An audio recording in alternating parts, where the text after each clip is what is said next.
Mobile tipper জন্য কে কি dialogue শুনেন ফ্যামিলি থেকে? মোবাইলের ভিতরে ঢুকে যা, ভাত না খায়া মোবাইল খা। মোবাইল তোরে প্রতিবন্ধী বানাইছে, মোবাইলের উপর ঠাডা পড়তে পারে না। মরার পরেও মোবাইল দিয়া দিমু, চোখ লাগিয়ে দিয়ে টিপতেই আছে। পানি দিয়ে মোবাইল গিলে খা।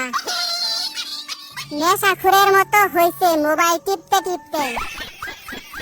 হাত ব্যথা হইলে পা দিয়ে টিপ, মোবাইলে তোরে শেষ করছে।